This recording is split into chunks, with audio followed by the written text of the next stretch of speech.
Bhubaneswar unit 8 स्थित प्रजापति ब्रह्मकुमारी ऐश्वर्य विश्वविद्यालय रे द्रौपदी मुर्मू विजय उत्सव पालन करा जायछि। केक काटी विजय उत्सव पालन करा जायछि। एथिरे ब्रह्मकुमारी लीना भौणी सहित राज्य बीजेपी सभापति समीर महांती, भुवनेश्वर जिला सभापति बाबू सिंह प्रमुख जोग देइथिले।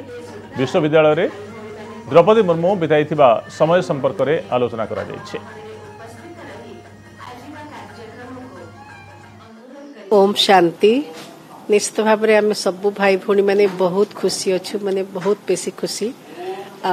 आमर जड़े भौणी सी राष्ट्र प्रथम नागरिक हो पारछंती, महामहिम पदर अधिकारिणी हो पारछंती, किंतु एक्चुअली सेटा तांकर निजर जो वैल्यू सिस्टमटा पाई से एते वैल्यूएबल हेले।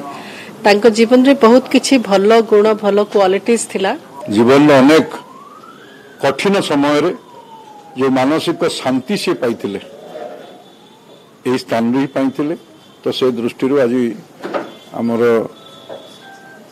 ए सेंटर भाई भौणी मान सहित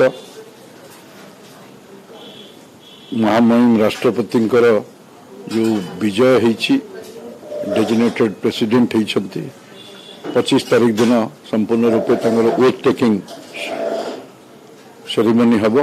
ता पूर्व जो सारा ओडिशार विभिन्न जगार उत्सव मनाउछंती, आज ये उत्सव आमे मुख साखी भागीदार थिलु।